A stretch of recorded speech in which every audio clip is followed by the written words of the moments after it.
que clamas a mim, dize aos filhos de Israel que marchem.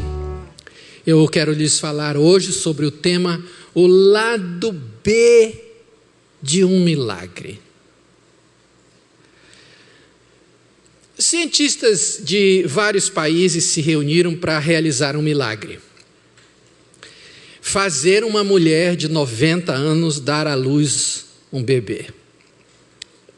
Então, depois de muitas pesquisas e muitas tentativas, eles foram ao asilo e conseguiram uma idosa que se ofereceu para essa experiência. E 9 meses depois, a criança nasceu. Foi uma grande comemoração. Depois de alguns dias, a velhinha recebeu alta e levou o bebê para casa. Então, alguns dias depois, os cientistas que tinham conduzido o projeto foram até o asilo e bateram a porta da casa da mulher. E ela veio, atendeu, eles disseram: podemos ver o bebê? Ela disse: um momento, por favor. E passaram-se 15 minutos. Eles estranharam, bateram lá de novo. E disse: nós podemos ver o bebê agora? Ela disse: ainda não. Ainda não. Eles pensaram: um banho, alguma coisa. 30 minutos depois, eles voltaram lá na casa da velhinha e falaram: olha, a gente pode ver o bebê agora? Ela disse: ainda não. Aí eles ficaram impacientes. Ela disse: quando é que a gente vai poder ver esse bebê? Ela disse: assim que ele chorar. Eles disseram: mas por que a gente tem que esperar o menino chorar? Ela disse: é porque eu esqueci onde eu o coloquei. Todos nós vivemos cercados de milagres todos os dias. Há um provérbio chinês que diz: milagre não é voar ou andar sobre as águas. Milagre é andar sobre a terra. Visite uma UTI de um hospital e você vai entender quão miraculosa é a vida. Ali há pessoas para as quais seria um milagre simplesmente tomar um gole d'água. Há pessoas que, para dar um passo com as próprias pernas, ou falar, ou comer, ou enxergar, seria um milagre. Albert Einstein tem uma frase famosa, ele diz: há 2 maneiras de viver a vida. Uma pensando que não há milagres, e a outra crendo que tudo é um milagre. A verdade é que a vida como a conhecemos é impossível de ser vivida sem a possibilidade de milagres. E olha, somente os seres humanos esperam milagres, porque somente o homem é capaz de entender a sua finitude, a sua impotência diante das perplexidades da vida. Até mesmo as pessoas mais ricas e poderosas esperam por um milagre.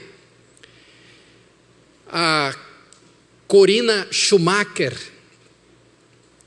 45 anos, esposa do heptacampeão de Fórmula 1, Michael Schumacher, que completou essa semana 3 meses de internação na UTI de um hospital, em estado de coma induzido. Corina Schumacher está preparando uma suíte numa casa lá na Genebra, onde ele está hospitalizado, com os melhores equipamentos. Ela está construindo uma UTI particular que está custando 25 milhões de dólares, de libras. Apesar de os médicos acharem quase impossível que ele volte do coma, a Corina acredita que um milagre possa acontecer. E ela vai ao hospital todos os dias, fica ao lado dele, conversa com ele. Schumacher hoje tem 52 quilos, ele pesa hoje 52 quilos. Lawrence Peter dizia assim: não acredite em milagres, dependa deles. Muitos dos familiares dos 239 passageiros desaparecidos do voo 370 da Malaysia Airlines, apesar dos destroços que todo dia são mostrados nos jornais, mas que até agora não se define nada, esses familiares creem no milagre que um dia verão os seus entes queridos vivos. Agora deixe-me perguntar a você: você acredita em milagre? Ou melhor, deixe-me fazer a pergunta: você precisa de um milagre? Esqueça o que você tem ouvido por aí. Em primeiro lugar, eu quero deixar bem claro que Deus não vende milagres, não negocia milagres. Deus não faz milagres baseados na nossa justiça, ou na nossa santidade, ou na nossa oferta, ou no nosso dízimo, ou na nossa contribuição. Deus é soberano. Agora eu quero mostrar a você, nessa noite, algo extraordinário. Eu chamei isso aqui do lado B de um milagre, ou seria o outro lado, a outra face de um milagre, que poucas pessoas prestam atenção. Em toda a Escritura, há um princípio associado a um milagre de Deus: o princípio da obediência. A obediência precede o milagre. O meu desejo é que você saia daqui dessa noite, nessa ocasião, com uma convicção. A convicção é essa: Senhor, eu posso não merecer um milagre, eu posso não ter fé suficiente para receber um milagre, mas uma coisa eu faço: eu vou te obedecer, o resto é com o Senhor. Eu quero que você faça essa oração no final dessa exposição. Vamos começar com o nosso texto. O nosso texto em Êxodo 14 registra os momentos que antecederam um dos maiores portentos de Deus na antiguidade, a passagem do povo de Israel pelo Mar Vermelho. Depois de quase um ano de flagelos e pragas, o faraó do Egito, com a terra dele destruída, resolve liberar os israelitas da escravidão. Então, uma multidão de aproximadamente 2 milhões de pessoas começa uma longa viagem carregando tudo que eles podiam: animais, roupas, comida e os pertences e os tesouros dos egípcios. Só que poucas horas depois de ter liberado os israelitas, o faraó se arrepende e resolve destruir os hebreus. Então agora o povo de Deus está entre o mar e um rei enfurecido. Eles disseram: olha, se era para morrer aqui, era melhor a gente ter ficado lá. Então Moisés diz assim: tenham calma, gente, vocês vão ver a maravilha que Deus vai fazer. Esses egípcios que vocês estão vendo, nunca mais vocês vão ver, porque o Senhor pelejará por nós. Então Moisés faz uma coisa bastante simples. Ele vai procurar a ajuda do Senhor, dizendo: Senhor, nós precisamos de um milagre, olha essa situação. Só que a resposta de Deus é surpreendente. Ele diz: por que clamas a mim? É surpreendente, irmãos. Não era isso que Moisés tinha que fazer, orar? Só que do ponto de vista de Deus, não. Nós não podemos imaginar que Deus estivesse mudando os planos. Não faria sentido, depois de tudo que Deus tinha feito, deixar o povo morrer afogado ou morrer sob a espada do faraó. Não faria sentido. Então o que Moisés tinha que fazer nesse momento? Ele teria que orar mais fervorosamente, jejuar, cantar louvores. Deus diz: por que clamas a mim? Deus diz assim: marchem, partam para cima do mar, sigam em frente. E olha, se você olhar atentamente o texto do capítulo 14 de Êxodo, você vai perceber que várias ordens que Deus deu precisavam ser obedecidas antes que o mar se dividisse. Primeiro, o povo deve levantar a cabeça, ele deve se levantar e partir para cima do mar. Primeira coisa que vocês têm que fazer: Por outro lado, Moisés tem que levantar o cajado, estender a mão sobre o mar para dividi-lo. Deus ia mover os egípcios para irem atrás dos hebreus. E somente agora o vento iria soprar para dividir o oceano, fazendo um muro d'água à direita e à esquerda. Muita coisa tinha que acontecer antes do milagre propriamente dito. Então, meus irmãos, quando o povo começou a passar, algo extraordinário. Eu li atentamente esse texto e percebi uma coisa que nunca tinha saltado aos olhos. É que quando o povo começou a chegar do outro lado do mar, a outra margem, Deus falou a Moisés para fechar o mar. O mar fechou sobre os egípcios, mas o povo ainda não havia chegado ao outro lado. Então ele veio fechando do meio para trás, mas a outra metade ficou aberta para que o povo terminasse de passar, como se fosse uma bolha de ar no meio do mar. Por isso, irmãos, esse texto mostra que os milagres são o outro lado da obediência, porque a obediência precede o milagre. Então venha comigo, porque eu quero lhe mostrar o grande encorajamento que a Bíblia nos dá para crermos em milagre, porque a cada milagre há um princípio a ser obedecido. Deixe-me levar vocês por um passeio pela Escritura. Vamos começar com Noé. Noé foi escolhido para salvar a raça humana e todos os animais selvagens e domésticos. Deus disse a Noé que iria destruir a terra, a vida na terra, por meio de um dilúvio. É importante você lembrar que aquela geração do dilúvio nunca tinha visto chuva, porque a terra era regada de baixo para cima. O texto diz que um vapor regava a terra.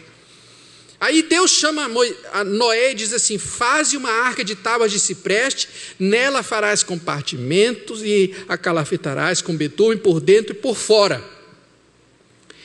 Irmãos, Deus deu tudo para ele.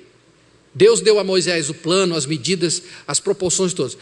Esse barco de Noé levou 100 anos para ser construído. A arca foi o maior invento da humanidade. As proporções daquela balsa gigantesca, que davam a ela uma notável estabilidade no oceano, o comprimento era 10 vezes a largura e 6 vezes a altura. Interessante que esse paradigma foi usado por todas as embarcações da antiguidade. O mundo teve que esperar até o ano de 1886 para ver um navio maior do que a balsa construída por Noé, o Etúria, construído na Itália, em 1886. Apenas 8 pessoas foram salvas daquela geração. E cada pessoa naquele barco era um milagre. Mas foram 100 anos de trabalho, sem uma gota de chuva, antes desse salvamento. Philip Brooks tem uma frase que ele diz assim: não ore por uma vida fácil, ore por homens fortes. Não ore por uma tarefa equivalente à sua capacidade, ore por capacidade equivalente à sua tarefa. Então a sua missão não será um milagre, você mesmo será um milagre. A obediência precede o milagre. Outra vez, Abraão, por exemplo, Abraão não podia ver a terra que mana leite e mel se ele não tivesse obedecido a ordem de sair da sua terra, do meio da sua parentela e ir para a terra que Deus ainda ia mostrar. A obediência precede o milagre. Você gostaria de ter tido a experiência de ver o quarto homem na fornalha ardente? Em Daniel capítulo 3, lá estão os amigos de Daniel, Ananias, Misael e Azarias, vendo o anjo do Senhor andando com eles no meio do fogo. Você gostaria disso? De ver o quarto homem? Mas para isso você também teria que ter a coragem de obedecer como eles obedeceram. Porque eles disseram ao rei: Se o nosso Deus, a quem servimos, quer livrar-nos, Ele nos livrará da fornalha de fogo ardente e das tuas mãos, ó rei. Agora, se não ficar sabendo, não serviremos a teus deuses e nem adoraremos a imagem de ouro que levantaste. Isso é coragem, isso é obediência. Os amigos de Daniel, por obediência, colocaram a vida deles em risco. E Deus respondeu com um milagre. A obediência precede o milagre. Mas venha comigo para a vida de Jesus agora, venha para o Novo Testamento. Ninguém jamais fez tantos milagres como Jesus. Mas o princípio era o mesmo, irmãos. A obediência precede o milagre. Pense comigo naquele paralítico que é colocado diante de Jesus. E aí Jesus olha para ele e diz assim: filho, os teus pecados estão perdoados. E logo em seguida Jesus diz assim: levanta-te, toma o teu leito e vai para casa. Irmãos, é simples assim. Eu gosto de Jesus, simples assim. Você está perdoado, agora se manda, rapaz, pega o teu colchão, limpa a área, porque essa aqui é meu púlpito e eu vou continuar a pregar. Mas onde é que esse milagre começou? Esse milagre começou com 4 amigos que se dispuseram a carregar o paralítico até a casa onde Jesus estava. Só que quando eles chegaram lá, a casa estava lotada de gente. E agora? Irmãos, a Bíblia diz que eles simplesmente destelharam o lugar onde Jesus estava pregando e fizeram descer a cama com cordas. A perseverança deles em fazer o aleijado ficar face a face com Jesus resultou nesse milagre. Levanta-te, toma o teu leito e anda. Muita gente teria desistido ao chegar na casa e ver que a casa estava cheia. Pense naquelas pessoas da lista de bênção da sua célula. Ali há muitos paralíticos espirituais e emocionais. Eles jamais terão seus pecados perdoados, jamais terão a sua mobilidade espiritual restaurada se não forem literalmente carregados até Jesus. Você quer ver aquelas pessoas rendidas aos pés de Cristo? Obedeça, faça a sua parte. Chame, convide, carregue nos braços. A obediência precede o milagre. Quer ver outra? Pense no cego de nascença em João capítulo 9. Jesus encontra aquele cego e não fala nada, irmãos. O cego não pediu nada. O cego nem sabia. A conversa dos rapazes, quem pecou, ele e seus pais? Jesus falou: nem ele nem os pais, é para que a glória de Deus se manifeste. Ele não falou nada, o cego não pediu uma esmola, não pediu nada. Jesus simplesmente chegou, cuspiu, fez lodo e disse para ele assim: vai, lava-te no tanque de Siloé. Ele foi e voltou vendo. Agora, imagine, irmãos, se ele tivesse pensado: ora, esse homem vem e suja meus olhos e eu que tenho que me virar para lavar? Não, irmãos, ele obedeceu, foi ao tanque de Siloé e voltou vendo. A obediência precede o milagre. 10 leprosos encontraram-se com Jesus e pediram para que Jesus tivesse misericórdia deles. Em Lucas capítulo 17, Jesus, ao vê-los, disse assim: ide e mostrai-vos aos sacerdotes. E aconteceu que indo eles foram purificados. Irmãos, o texto fala que eles não tiveram nem a coragem de sair do lugar onde eles estavam para falar com Jesus. Eles não podiam contaminar ninguém. Então eles gritaram de longe: ó Jesus, tem misericórdia. E Jesus de longe, onde está? Olha, vocês fazem o seguinte: sai daí e vai para o sacerdote. Olha, irmãos, isso é suicídio. Era pedir para ser apedrejado no meio do caminho. Só que eles obedeceram. E enquanto eles iam, eles foram purificados. Se tivesse ficado num buraco, estava até hoje lá. Porque a obediência precede o milagre. Pense em Paulo e Silas. Isso é impressionante. Paulo e Silas estavam na cidade de Filipos, em Atos capítulo 16. E eles libertaram uma mulher possuída de um espírito maligno de adivinhação. Então os donos daquela mulher ficaram ouriçados, perderam o lucro com ela. E criaram uma situação para prender Paulo e Silas. Em Atos capítulo 16, Lucas diz: por volta da meia-noite, Paulo e Silas oravam e cantavam louvores a Deus. Depois de terem apanhado, depois de terem sido torturados, estão lá, amarrados de pés e mãos. O que é que eles estão fazendo? Estão orando e cantando louvores.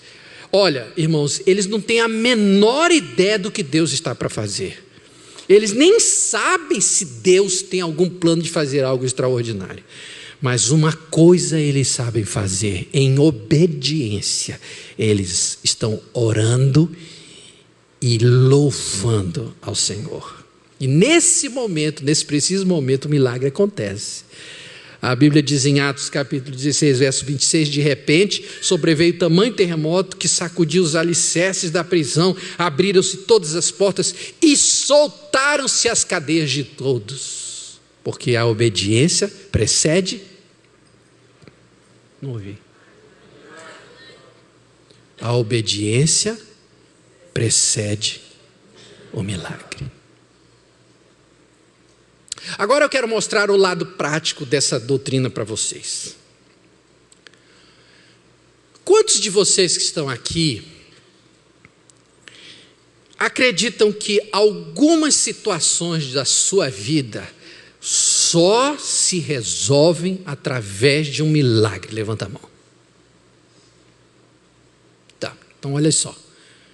Não existe ninguém aqui que possa dizer: eu não preciso de um milagre em lugar nenhum da minha vida. Se você não precisa de um milagre na sua família, você precisa na família de um irmão, de um pai, de uma mãe, de um avô, de uma avó, de um tio, de uma tia, de um primo, de um amigo. Todo mundo precisa de um milagre.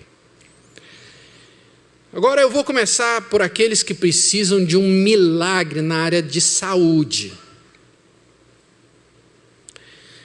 Bom, em primeiro lugar, já é um milagre que alguns de nós tenham aqui a perfeita saúde, porque depois de 6.000 anos em rebelião com o nosso Criador, é surpreendente que a gente ainda tenha alguma saúde.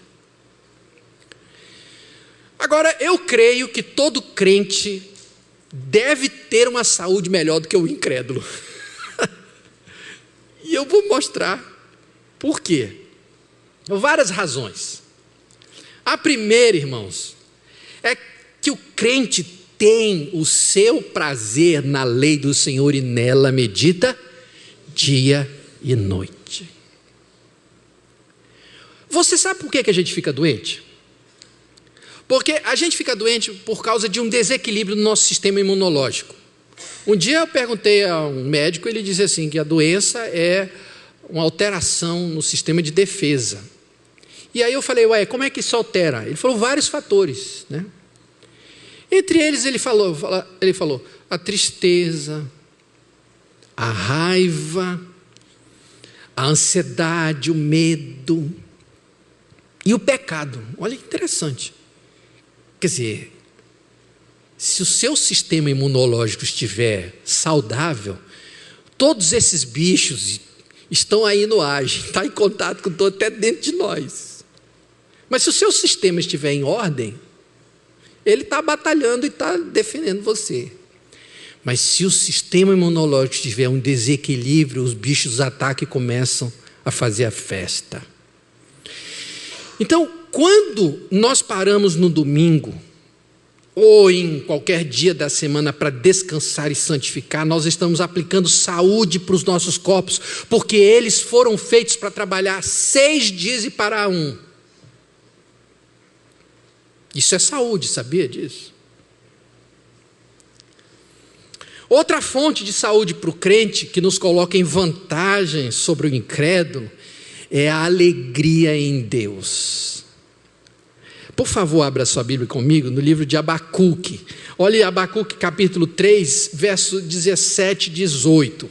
O texto diz assim: ainda que a figueira não floresça, e nem haja fruto na vide, o produto da oliveira minta, e os campos não produzam mantimento, as ovelhas sejam arrebatadas do aprisco, e nos currais não haja gado. Agora lê comigo o texto. Todavia, eu me alegro no Senhor, e exulto no Deus da minha salvação. Todavia, ainda que, eu me alegro no Senhor. Irmãos, antes das vitaminas, dos suplementos alimentares, Deus criou uma vacina totalmente eficiente contra enfermidades. Essa vacina se chamava contentamento em Deus. Irmãos, isso é tão científico, é tão sério, que há um verso na Bíblia que fala justamente desse princípio medicinal. Abra sua Bíblia em Neemias capítulo 8, vou mostrar isso para você. Olha aí a vacina contra doenças fortuitas. Neemias 8:10. Quando Neemias e Esdras voltaram para Jerusalém, eles reuniram todo o povo. E uma das coisas que eles fizeram foi ler a lei do Senhor, que tinha sido esquecida. Então, quando eles começaram a ler, o povo ficou tão quebrantado ao perceber quão infiéis eles tinham sido com Deus, e começaram a chorar copiosamente. Choraram tanto que Esdras e Neemias ficaram preocupados. Então eles disseram assim: ide, comei carnes gordas, tomai bebidas doces e enviai porções aos que não têm nada preparado para si, porque este dia é consagrado ao nosso Senhor. Agora lê o resto comigo. Portanto, não vos entristeçais, porque a alegria do Senhor é a vossa força. Olha, irmãos, essa palavra força, em hebraico, maot, ela pode ser traduzida como lugar seguro, fortaleza, baluarte. A alegria do Senhor é a nossa cidadela, o nosso baluarte. Neemias está ensinando que sentir tristeza pelo pecado cometido era parte do processo da cura, mas não era tudo. Era preciso se alegrar pela graça perdoadora de Deus. Era justamente disso que Davi falava no Salmo 52, quando ele diz assim: restitui-me a alegria da tua salvação, porque dia e noite a tua mão pesava sobre mim, e o meu vigor se tornou sequidão de estio, e os meus constantes gemidos todo dia. Mas agora ele diz: restitui-me a alegria da tua salvação. Irmãos, esse princípio é tão certo que o apóstolo Paulo, quando ele escreve na carta aos Coríntios, na primeira carta, no capítulo 11, e ele fala daquele momento na mesa do Senhor, ele diz assim: olha, quando vocês vierem à mesa do Senhor, vocês examinem a vocês mesmos. Então, na ceia, a gente pede o Espírito Santo para nos sondar, para nos examinar, porque ele diz assim: quando somos disciplinados pelo Senhor, nós corrigimos o nosso caminho, e agora a gente pode discernir o corpo e o sangue de Cristo. Sem esse discernimento, nós perdemos a alegria da salvação. Por isso ele diz: há muitos fracos e doentes, e não poucos os que morrem. Não era preciso morrer não, mas morreu porque não entendeu, não discerniu, não se apropriou da vida que estava bem ali diante de nós. Então, toda vez que a gente vem à mesa do Senhor, que nós fazemos esse autoexame, que nós nos arrependemos dos nossos pecados, que nós somos vivificados, energizados, restaurados, física e espiritualmente, temos saúde.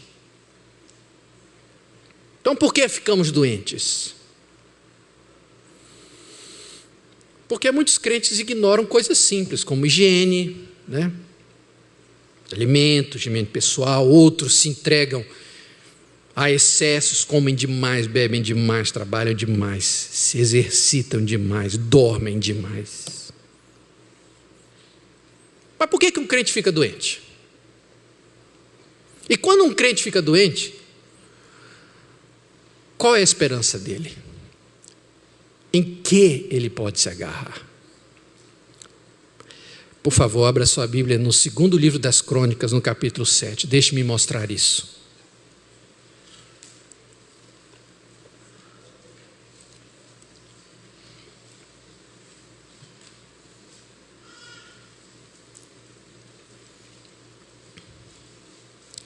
Segundo Crônicas 7,14. Leia comigo esse verso.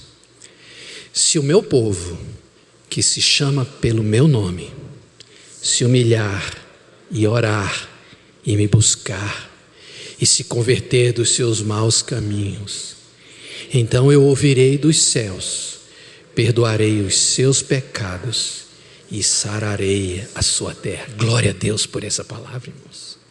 Glória a Deus. Olha a sequência. Lembre, a obediência precede o milagre. Primeira coisa, auto-humilhação. Se o meu povo que se chama pelo meu nome se humilhar. Muita enfermidade, irmãos, começa no orgulho. Muita doença começa na dureza de coração, na arrogância, na prepotência do espírito humano. Primeira coisa, humilhar. Segunda coisa, orar. Se humilhar e orar. Muita enfermidade é permitida por Deus para nos trazer de volta ao seu altar. Ezequias, rei de Jerusalém, recebeu uma notícia. O profeta Isaías recebeu a ordem dizendo: vai lá e dize para Ezequias: põe em ordem tua casa, porque morrerás e não viverás. Irmãos, da noite para o dia, Ezequias se tornou o maior intercessor em Israel. O texto diz que ele virou para a parede, orou ao Senhor e disse: lembra-te, Senhor, que andei diante de ti com fidelidade, com interesse de coração, e fiz o que era reto aos teus olhos, e chorou muitíssimo. E Deus ouviu a oração de Ezequias. Terceiro lugar, conversão. Olha quanta coisa, ó. Se humilhar, orar, buscar e se converter. Obediência aqui entra como uma atitude de deixar o pecado e de toda transgressão. Irmãos, Deus espera que a gente faça meia volta de onde estávamos. Meia volta. Muita enfermidade persiste porque não houve mudança no itinerário. A cabeça quer uma coisa e os pés querem outra. Então, agora vem aquele abençoado. Então eu ouvirei, então eu perdoarei, então eu sararei. Sararei. Sararei. A obediência precede o milagre. Vamos dizer juntos? A obediência precede o milagre. Alguns de nós aqui precisam de milagre na área financeira. Bom, se a obediência precede o milagre, o que é que eu tenho que obedecer? A gente ouviu isso muito na mensagem de domingo passado. Se você perdeu, pode entrar na nossa página e lá, Deus no lugar de honra. A gente ouviu aqui. O texto de Provérbios capítulo 3 diz assim: honra ao Senhor com os teus bens e com as primícias de toda a tua renda. Agora lê comigo: e se encherão fartamente os teus celeiros e transbordarão de vinho os teus lugares. Prove que esse texto não é verdade. Dê ao Senhor a primícia e veja se Ele não abre as janelas dos céus. A obediência precede o milagre. Outros precisam de um milagre no casamento. Maridos esperam um milagre na mudança de coração de suas esposas. Esposas esperam a conversão de seus maridos. Pais esperam uma transformação no coração dos filhos. Se você está nessa condição, eu tenho um princípio, e esse princípio está em 1 Coríntios capítulo 7, e o verso 14. Preste muita atenção nisso que eu vou ler. Porque o marido incrédulo é santificado no convívio da esposa, e a esposa incrédula é santificada no convívio do marido crente. De outra sorte, os vossos filhos seriam impuros, porém agora são santos. O princípio aqui é convívio. No grego, essa é uma preposição em, que significa um lugar fixo. Olha só, você quer ver a sua família rendida aos pés de Cristo? Conviva com eles. Esse é o princípio. É a única maneira de você santificar o seu marido que ainda não conhece a Deus. É a maneira de você santificar a sua esposa que não conhece a Deus. De você santificar os seus filhos. É convívio, permaneça com eles e dê o seu testemunho. Se você é marido, então ame a sua esposa como Cristo amou a igreja. Se você é uma esposa, submeta-se ao seu marido como a igreja a Cristo. E se você é filho, obedeça os seus pais, porque isso agrada a Deus. E se você é pai, uma mãe, dê exemplo de vida para o seu filho ou para a sua filha. Eduque a sua família no temor do Senhor, porque a obediência precede o milagre. Mas o fato é que muitas vezes nós queremos o milagre, mas não estamos dispostos a oferecer um coração obediente. Escute essa história e vou terminar com ela. Havia um reino no extremo oriente, um rei que tinha um exército muito especial, porque cada soldado do seu exército possuía um escudo mágico que brilhava como um pequeno sol. Todos os jovens desejavam aquele escudo mágico, mas ele só era dado àqueles que agissem com bravura em alguma situação. Havia um jovem que desejava muito aquele escudo. Em certa ocasião aconteceu uma guerra, e aquele jovem viu a possibilidade de finalmente obter o seu escudo mágico. O rei chamou todos os jovens e os seus soldados e determinou a cada um deles qual era a sua função. E quando chegou a vez daquele rapaz, o rei olhou para ele e disse: jovem, você deve ficar no castelo e proteger as nossas famílias. O rapaz ficou profundamente decepcionado. Que ato de bravura ele poderia fazer ficando em casa? Mas decidiu obedecer. Dias e noites ele ficava lá na guarita, olhando para todos os lados, para defender as famílias dos que tinham partido. Um certo dia, um homem apareceu e gritou: ei, vocês aí, ajudem! Estamos perdendo a batalha, precisamos de reforços. Então o jovem, pensando em demonstrar coragem, saiu do seu posto, começou a descer as escadas, mas ele lembrou-se: não posso fazer isso. O rei pediu para que eu permanecesse e voltou para o seu posto. No dia seguinte, uma mulher em idade olhou para aquele rapaz lá em cima e disse: ei, jovem, como é que você consegue ficar aí em cima, olhando as nuvens, quando o seu rei e seus amigos estão morrendo na guerra? E o jovem, ofendido com essa palavra, pegou a sua espada e quase abandonou o seu posto, mas ele pensou: espera aí, não foi isso que o meu rei me disse para fazer? E voltou para o seu posto de observação. No dia seguinte, um dos soldados que havia partido com o rei voltou gravemente ferido e disse: socorro, ajudem, o rei está ferido, alguém precisa ajudar. Não aguentando mais, o jovem saiu do seu posto, tomou a sua espada, montou no seu cavalo e começou a sair da cidade para encontrar o rei. Mas enquanto ele corria para o portão, ele lembrou-se da ordem do rei: fique e proteja a cidade. Então finalmente ele gritou para os porteiros e disse: fechem os portões, levantem todas as pontes e não me deixem sair da cidade. E não saiu.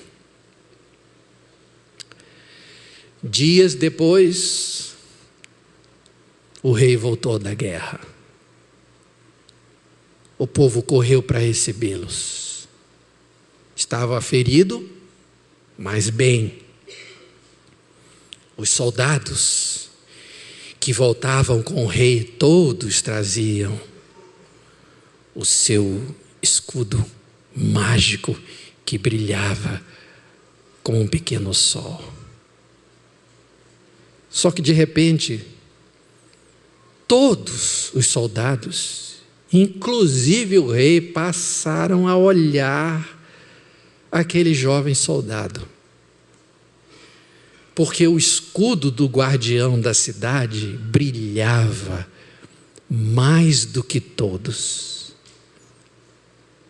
A sua bravura tinha sido vencer a maior de todas as batalhas.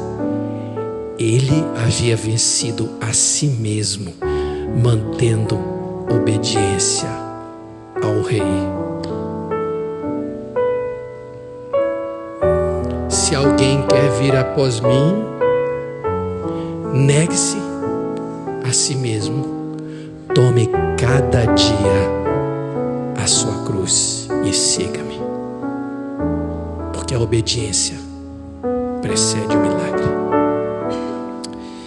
Eu não posso afirmar que toda vez que você obedecer ao princípio da Escritura acontecerá um milagre, mas eu posso dizer que toda vez que houver um milagre,